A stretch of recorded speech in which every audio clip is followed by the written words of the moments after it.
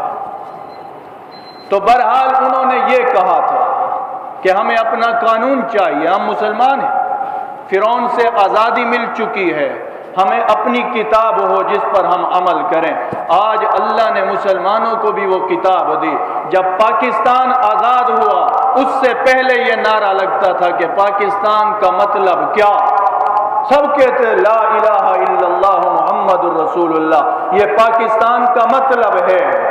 آج بھی مینار پاکستان پہ جاؤ، بادشاہی مسجد پہ جاؤ، بہت سارے اہم مقام ہیں، وہاں پر لکھا ہوا ہے کہ پاکستان کا مطلب لا الہ الا اللہ ہے، لا الہ الا اللہ محمد الرسول اللہ۔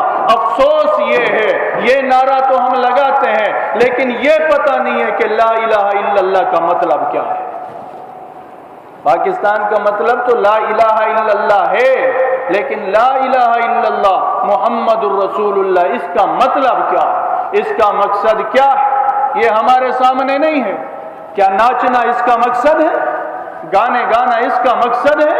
فلمیں دیکھنا اس کا مقصد ہے؟ شراب پینا کیا کلمے کا مقصد ہے؟ نافرمانی کرنا، نمازوں کو چھوڑنا، زکوٰۃ نہ دینا، ہر چھوٹا بڑا اللہ کا نافرمان ہو کہ یہ لا الہ الا اللہ کا یہ مقصد ہے؟ ہم نے اس کو نہیں پہچانا۔ سب سے بڑی بات دیکھیں، ہمارے ملک کے اندر جو رواج ہے یہ جمہوریت ہے۔ جمہوریت کیا اسلام اس کا تصور دیتا؟ کیا قرآن سے جمہوریت کا ثبوت ہے؟ آپ کو کہیں نہیں ملے۔ قرآن میں مشورہ ہے، مشورہ۔ جمہوریت اس کو کہا جاتا ہے سارے ووٹ دیں، اس میں ہندو بھی دیں، مسلم بھی دیں، شرابی بھی دیں، ڈاکو بھی دیں، چور بھی دیں، اب جو جیت گیا یہ ہمارا بڑا ہے۔ یہ جمہوریت۔ کیا چوروں کے شناختی کارڈ نہیں ہے؟ شرابیوں کے شناختی کارڈ نہیں، ان کو ووٹ کا حق نہیں ہے؟ ایک بھنگی کا ووٹ اور ایک بہت بڑے شیخ الحدیث کا ووٹ، صدر کا ووٹ اور بھنگی کا ووٹ کوئی فرق نہیں، اس کو جمہوریت کہتے ہیں۔ یہ انگریز کی طرف سے میرے اور آپ کے اوپر مسلط ہے، ورنہ یہ شریعت سے یہ بات ثابت نہیں۔ میرے نبی صلی اللہ علیہ وسلم اس دنیا سے جا رہے ہیں، آپ نے یوں ارشاد فرمایا، آپ نے مقرر نہیں کیا۔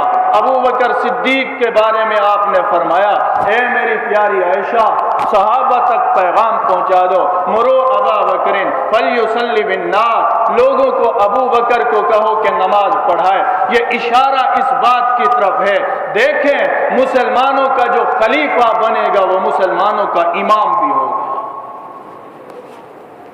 آج ہمارے بڑے ہیں، ہمارے بڑے وزیر اعظم ہو، صدر ہو، وزیر اعلیٰ ہو، سورت فاتحہ بھی نہیں آتی۔ ظلم تو یہ دعائے قنوت نہیں آتی ہے، قل هو اللہ نہیں آتی ہے، نہیں تو امامت صغرا جس کے ذمہ ہے، امامت کبرا مصلی اس کے ذمہ ہوتا ہے۔ میرے نبی نے اشارہ کیا، امامت کبرا ابو بکر کو دے دو، میرے جانے کے بعد خلیفہ بھی ابو بکر ہوگا۔ یہ ہے نہیں ہے، یہ شریعت نہیں، یہ میرے نبی نہیں سکھا رہے۔ مسلمانوں کا خلیفہ، پہلا خلیفہ ابو بکر صدیق ہے۔ میرے نبی نے انسان بنایا، انسان ایجادات نہیں دی ہے، ریل گاڑیاں نہیں بنائی گئیں، پنکھے نہیں بنائے گئے، بجلی ٹیلی فون نہیں بنائے گئے، میرے نبی نے انسان کو انسان بنایا۔ آج آپ اپنوں سے نہیں غیروں سے کہو کہ آپ کو ایجادات چاہیے یا ابو بکر جیسا خلیفہ چاہیے، زبان پر ہوگا ابو بکر چاہیے۔ حضرت رومی رحمہ اللہ اپنے مثنوی شریف میں لکھتے ہیں، ایک آدمی صبح کے وقت چراغ لے کر کے چل رہا تھا۔ کسی نے کہا کہ آپ کیا کر رہے ہیں؟ صبح کو چراغ ڈھونڈ رہے ہیں بازار کے اندر؟ کہا میں انسانوں کو تلاش کر رہا ہوں۔ کہ یہ پورا بازار بھرا پڑا ہے، کہ نظر آتے ہیں انسان ہیں، جانوروں کی صفات رکھتے ہیں۔ تو اللہ کے نبی نے انسان کو انسان بنایا. ہمیں اللہ کے نبی نے ایجادات نہیں دی ہیں, لیکن انسان کی شکل میں ابو بکر دیا ہے, حضرت عمر دیا ہے, حضرت عثمان دیا ہے, حضرت علی دیا ہے. یہی وہ صحابہ ہیں خدا کی قسم, ایسے انسان بنے. جب یہ یہودیت پر, عیسائیت پر, غیروں پر حملہ ہوتا تھا, مسلمان علاقہ فتح کرتے تھے, بعد میں چھوڑنا پڑتا, وہ یہودی بھی کھڑے ہو کے روتے تھے کہ ہمیں چھوڑ کے نہ جاؤ. آپ سے اچھے انسان ہماری نظروں نے کبھی نہیں دیکھے. آزادی کا مقصد کیا؟ انسانیت. آزادی کا مقصد انسانیت ہے, انسان کو انسان سمجھا جائے, انسان کے اندر انسانیت آ جائے. اس کی اصل محنت یہ ہے. ہمارے یہاں تعلیم کا کتنا بڑا فقدان. آپ نے دیکھا احمد پور شرقیہ کے اندر ابھی پیٹرول کے چکر میں کتنے آدمی جو ہے شہید ہو گئے. اس سے پہلے حیدرآباد کے اندر اسی قسم کا معاملہ ہوا. کیا ہے؟ تعلیم کا فقدان ہے. ہمیں پتہ نہیں ہے کیا کرنا ہے, کیسے کرنا ہے, کیا ہونا چاہیے, کیا نہیں ہونا چاہیے. تو میرے عزیز دوستو, میں عرض کر رہا تھا, میرے نبی نے مصلی کا راہ دکھایا. ابو بکر کو مصلی پہ کھڑا, اور قرآن میں حکم دیا, اللہ نے حکم دیا جمہوریت کا نہیں, وَشَاوِرُهُمْ فِي الْأَمْرِ فَإِذَا عَزَمْتَ فَتَوَكَّلْ عَلَى اللَّهِ. اللہ نے کہا ایسا کرو کہ آپس کے اندر کوئی معاملہ ہو, دینی دنیاوی معاملہ ہو, مشورہ کرو, اہل رائے کو مقرر کرو, جو اہل رائے ہوں, سوچ سمجھ رکھتے ہوں, فکر رکھتے ہوں, عقل مند آدمیوں کو جمع کرو, ایک جماعت تشکیل دو. اب جس کو یہ مقرر کریں گے وہ مسلمانوں کا خلیفہ ہو.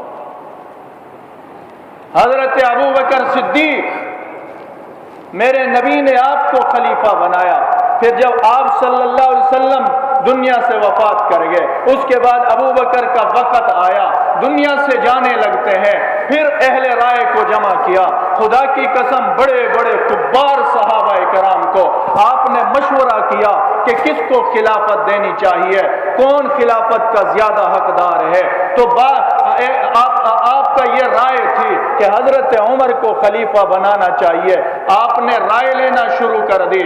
ایک صحابی سے پوچھا, انہوں نے کہا ٹھیک ہے, غالباً حضرت زبیر سے. فرمایا اس زمین پر آپ کے بعد مجھے عمر سے اچھا کوئی نظر نہیں آتا. یہ صحابی نے رائے دی. حضرت طلحہ کو بلایا, فرمایا آپ بدری صحابی ہو, آپ بتاؤ میرے بعد خلیفہ کس کو ہونا چاہیے.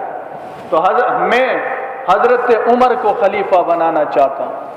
تو انہوں نے عرض کیا, حضرت آپ کو پتہ ہے حضرت عمر کتنے سخت ہیں, بات بات پہ تلوار نکالتے ہیں, گلے کو کاٹ کر کے رکھ دیتے ہیں, کتنے سخت ہیں. اگر آپ عمر کو خلیفہ بنا کر کے جاؤ گے تو پھر پیچھے کیا ہوگا, اللہ کو آپ کیا جواب دو گے.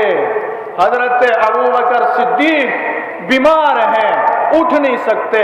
سہارے سے کہا مجھے اٹھاؤ, اٹھ کر کے بیٹھ گئے. کہا تم مجھے اللہ سے ڈراتے ہو, عمر کے بارے میں اللہ کے دربار میں جاؤں گا, اللہ مجھ سے پوچھے گا ابو بکر خلیفہ کس کو بنا کے آئے ہو.